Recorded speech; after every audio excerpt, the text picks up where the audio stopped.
Welcome to CBM Calling this afternoon.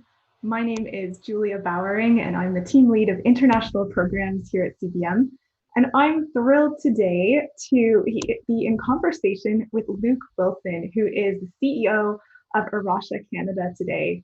So Luke has been in various marketing roles with A Rocha since 2009, I believe, and he enjoys serving on the board of directors of the Canadian Council of Christian Churches.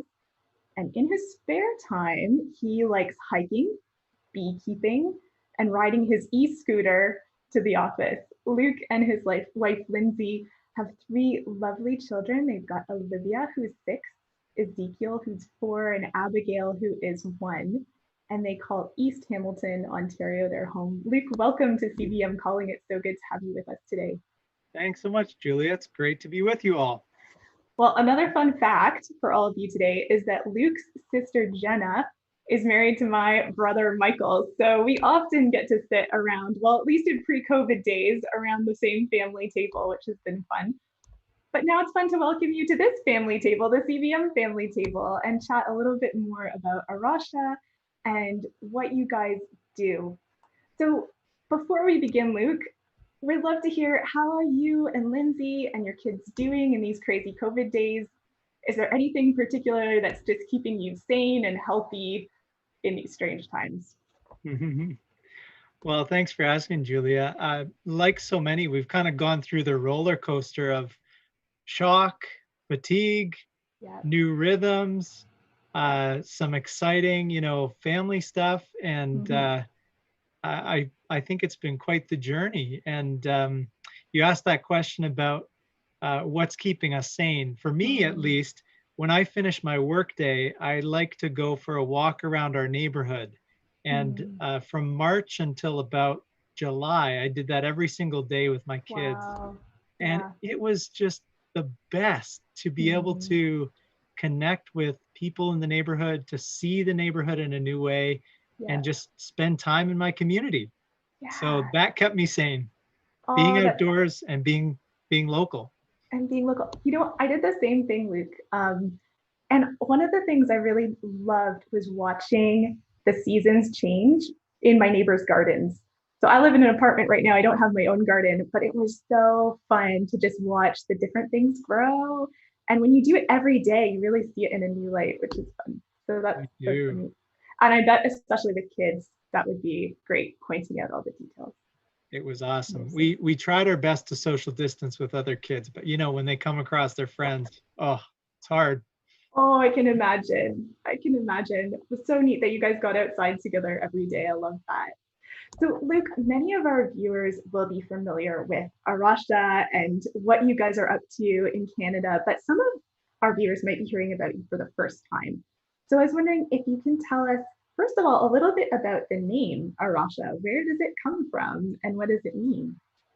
Yes, it is a different language. So we were founded in Portugal back in the early 80s.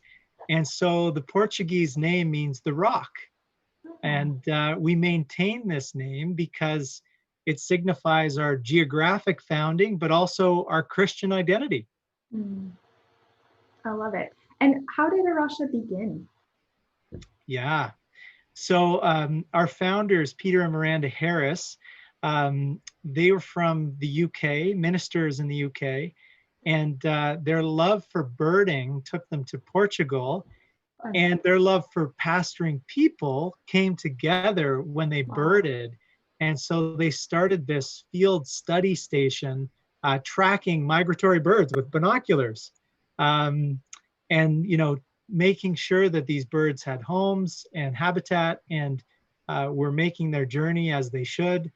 And people began to hear of this Christian expression of environmentalists and conservationists. And they said, wow, this is right. Like Christians should be doing this kind of work. This is part of the call in Genesis. So that's sort of a little bit of the history. There's a lot more, but you can read some of the books if you want to find out more about the history. Oh, neat. And what are some of those books that we could check out? Yeah, our founder, Peter Harris, wrote the first book called Under the Bright Wings. of the Mm. story of that starting community in Portugal. And then he wrote another one called Kingfisher's Fire as the organization kind of grew and expanded. And then our Canadian founder, Leah Costomo, along with her husband, Marcoux, wrote a book called Planted Mm. about creation, community, and calling. And that kind of shares stories from our Canadian roots. Oh, neat. Well, I love that story, Luke. It so resonates with some values of ours at CBM. We talk a lot about integral mission here, where our words and deeds and the gospel come together with our actions in the world, and our theology informs what we do and how we do it. And there isn't a separation between word and deed. And so I hear that in that origin story as well, which is really neat. So, Luke, can you tell us a little bit more? What does A Rocha do? Why is it important, and who benefits from this work that A Rocha does? Mm-hmm. Yeah. So we get asked that question a lot. What does A Rocha do? And we do a lot of things, but ultimately it's founded in this response to God's invitation and call to care for His creation, the gift of His creation. Um, More specifically, we engage communities in nature conservation, and we're trying to respond to this global crisis of biodiversity loss. We hear countless studies every year, maybe every month, about the way that the world is changing as a result of, our both uh, trying to bring flourishing and sometimes uh, breaking part of the world. So I think with our Christian mission to bring flourishing, we want to see healing and hope. And so everything that we do is grounded in that centrality, obedience to that call, and response to God and the work that He's doing in the world. Um, More specifically, what that looks like is community-based conservation projects. Whether it's a field study station, a site project, or wider advocacy, it's very grounded, hands-on work with birds or amphibians, frogs, sometimes work with larger animals, salmon. Um, so it spreads a wide array of work, but it's really in response to what's happening in a location, in a local community. In India, it's elephants, and in BC, it's salmon. So it's really a local and incarnational response.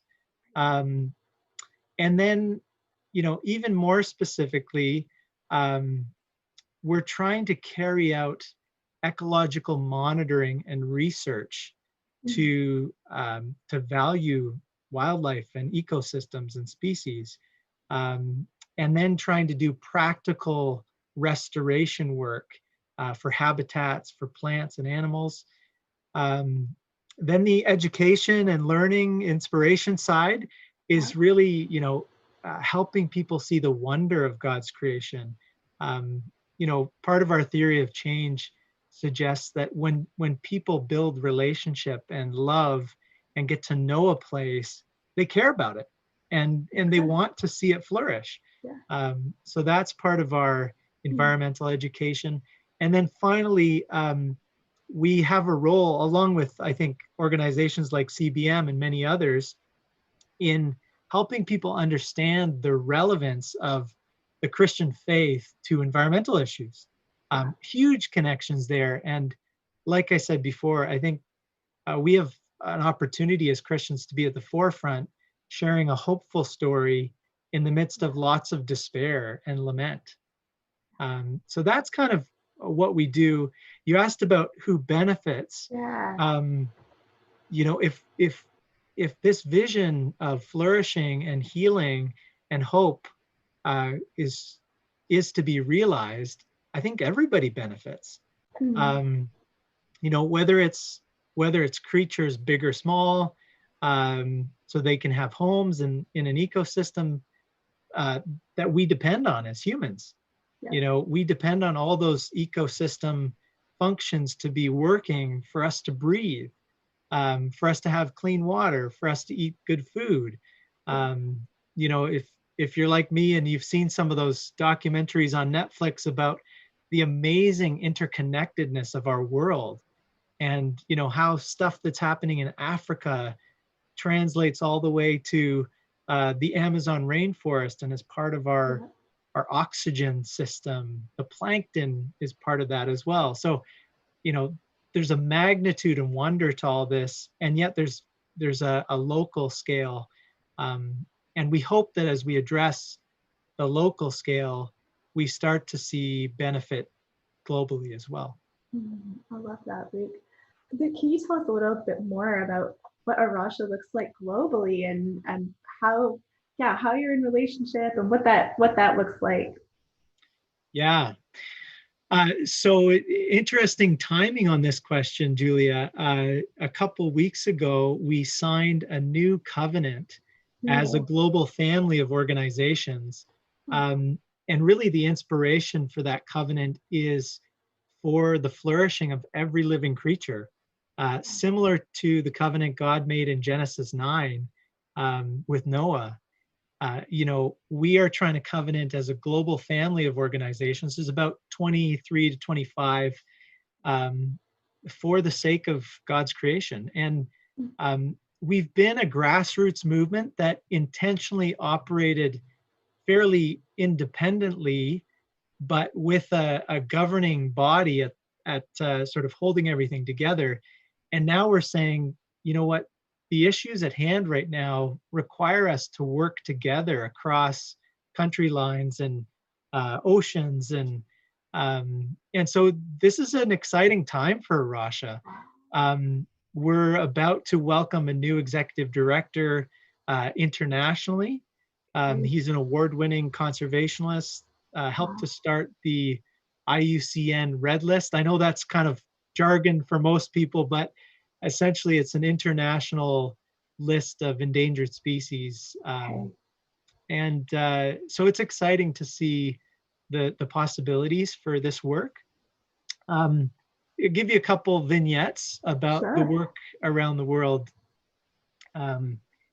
So in Kenya, we have a project that's an eco-tourist project. So folks come and get to walk on boardwalks through forest and coastal land, and that supports the teaching and education of kids in the community and sustains the forest. In Ghana, we're doing a lot of forest work as well. Certain mining has compromised some significant wetland and forest, and you know, we're certainly not against development. We need development of that sort, but we also want to be smart about where we're doing these kind of things. And there's some places in Ghana that should be protected for the value of their biodiversity. So we're doing that kind of protection work and restoration work. We've got a program that's based out of Florida around marine ecology. And so we're doing, you know, water sampling and temperature monitoring and looking at different marine species and plastic impacts in the oceans. And then here in Canada, I haven't really touched on Canada yet, but we have 3 different sites across Canada, one in Hamilton, one in Winnipeg, one in Surrey, British Columbia. And each of those is a little eco center where we're doing very particular conservation restoration work, whether it's salmon or boreal ecology, boreal forest ecology, or local streams and Carolinian forest. Looks different all over the world. But yeah, really wanted to get a chance to share with this community some of the new and exciting change around this global covenant that we've committed to as a family. And yeah, we pray and hope that that will serve the whole Christian community for years to come. Wow, that's so encouraging, Luke, to hear about, and that kind of collaboration. I know we have certainly felt that in this time where we're facing a global pandemic, something that has touched all of us in different ways, of course, in different contexts, and yet there is a shared experience as well. And it is an opportunity for us to come together around the world, I think, as the global church and global expressions of what the church is doing around the world. So thanks for sharing that. I'm going to just pause for a moment and do some shout outs to those of you who have been commenting. We have Laura B, who said, excited for this call. Good to see you, Laura. Our brand new executive director, Jennifer Lau, says, so great to see you again, Luke. I've really appreciated being able to work together with A Rocha Canada to raise awareness about creation care. Great work you're doing. And Randy Stanton, who is one of our regional reps, has said, great to hear more about A Rocha. It has been a little while. So glad to have you with us, Luke. And that's just a little shout out from our community. So I know certainly when we talk about who benefits from the work that A Rocha is doing, I know CBM, we feel like we have benefited from it. In 2016, we co-hosted an event, I believe, at Tyndale that brought together, or that brought a leading scientist, an evangelical Christian, Catherine Hayhoe, to come and speak to us. And so we're actually going to put a link to that because you can listen to that chat, that conversation still online. And so we're going to put a link to that in the comments section. So you can check that out if you're interested. And care for creation, this is something that is a real value. It's important to us at CBM. And it's a thread that runs through so much of what we do. And so many of the things you talked about, Luke, are things that I know I'm thinking about as I oversee our international programs. So much of the work that our partners are doing and that we support overseas has this aspect of creation care to it. So it might be teaching conservation agriculture in the Democratic Republic of Congo, or working on community gardens with communities in El Salvador and Bolivia. And of course, so many of the farmers that our partners work with are women too. So there's that gender aspect, in that the way that we care for creation, the way we do our projects impacts the lives of girls and women around the world too. And not to mention the families that they're feeding and caring for. And then there's the whole side of the extreme weather, which we're seeing and hearing about even this week as typhoon hits Philippines, and as our partners in Guatemala and El Salvador are preparing for some major storms. And that impacts the relief work we do. So there's so many points of connection, and we're on this learning journey, I think, as CBM, as we learn about how this thread runs through so much of what we do. And we're realizing that supporting our partners not only looks like providing funds and doing capacity building, but it also looks like the way that we're caring for creation in our own communities and homes, since our partners often feel the impact of a wounded earth long before we do. So Luke, this is a journey we're on. It sometimes feels overwhelming. Like, where do we start? So any advice for us as an organization, as CBM, one or two things that we can do as we seek to move closer to this vision of care for creation that's set out for us in Genesis? And then the second part of that question, so I'm throwing a bunch of questions at you, is then what can some of our viewers do, one or two things they can do at home as they move forward in this journey? That's a great question, Julia. And I love how you framed it as a learning journey. You know, I think if anything, these last few months in the pandemic, listening and learning and, you know, coming together has been so important. So I certainly want to approach any advice that I give in those kind of that lens. Sure. I don't want to presume or assume that I can tell you how to do your work. And I totally have seen some amazing work that you're already doing to promote flourishing of land and hope and healing, you know, whether it be through the conservation agriculture or other things. So kudos to all of you for the good work you're doing.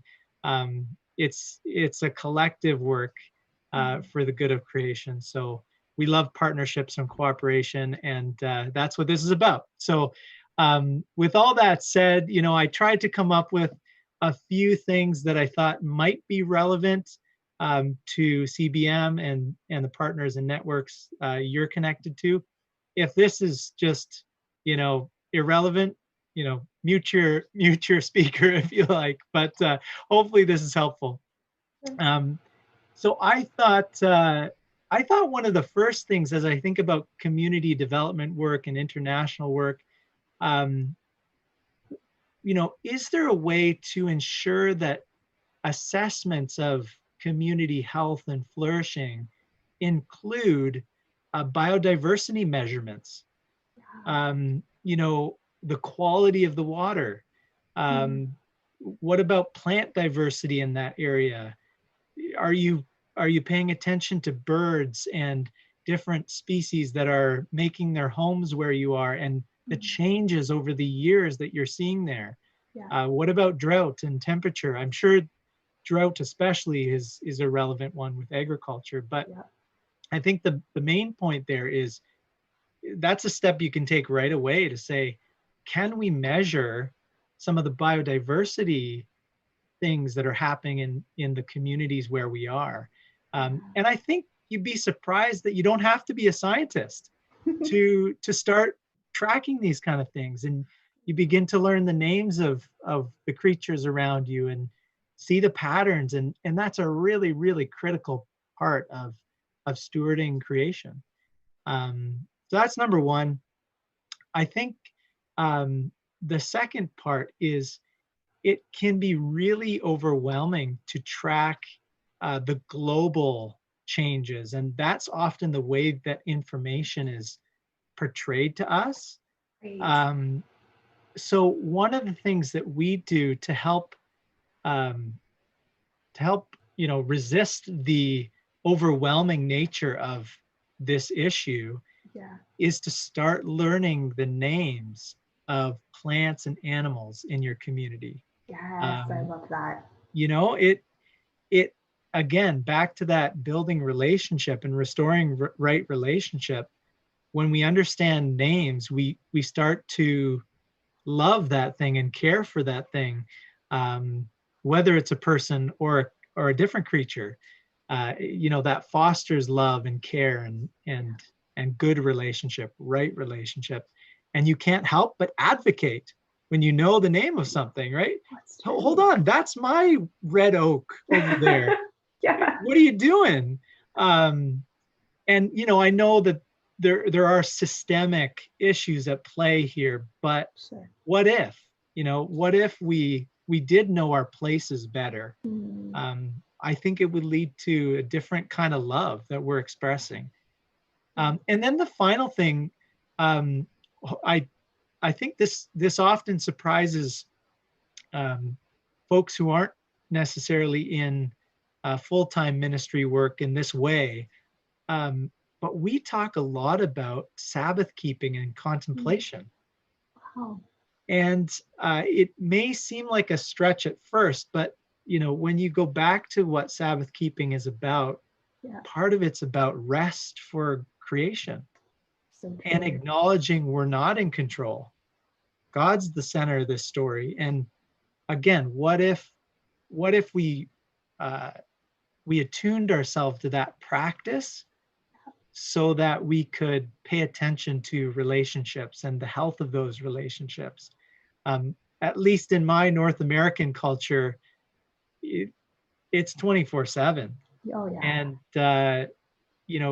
making that space to Sabbath is, I think, a really critical practice that we can all do, right away. You can do that this week it doesn't have to be Sunday, but it's something you can participate in, and you realize God's work in his creation when you do that in new ways. So oh, look, those are so good and so accessible and yet challenging, right? I know Sabbath, it's this beautiful invitation and yet can feel so challenging, but I love that connection you made to creation and actually giving creation a break as we take a break as well, and how that connects and builds our love and care for what God has gifted us with. Luke, you asked me a couple other questions about homes. Can I go through? Go through really it, like quickly? how we can do this at home for sure. So those are kind of the macro organizational level and individual. In your home in particular, I think we've got an opportunity to change the amount of lawn space that many of us have. we're not all in homes with lawns, but Yeah. if we could add native gardens to our homes, that actually would make a big difference. So that's one thing you can do at home. Cool. You can take a personal assessment of your eating and consumption habits. There's lots of tools for doing that. And then the third thing I've got is our colleagues in the US have started a program called Love Your Place. Hmm. It's a membership program. We're still sort of testing it, but Okay. it's meant to be a learning community and educational resource specifically for households Okay. to try and engage creation care. So Wow.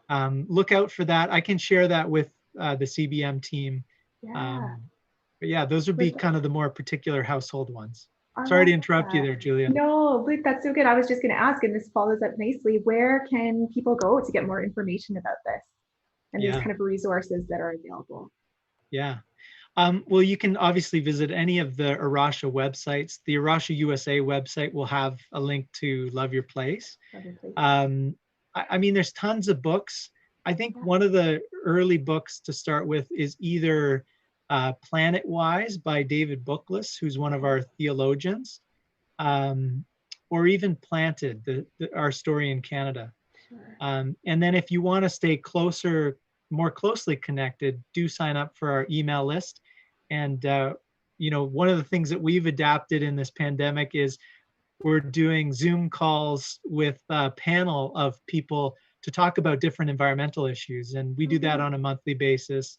I think the last one was about ecological grief and hope, and Hmm. how do you navigate that? So yeah, Oh, so good.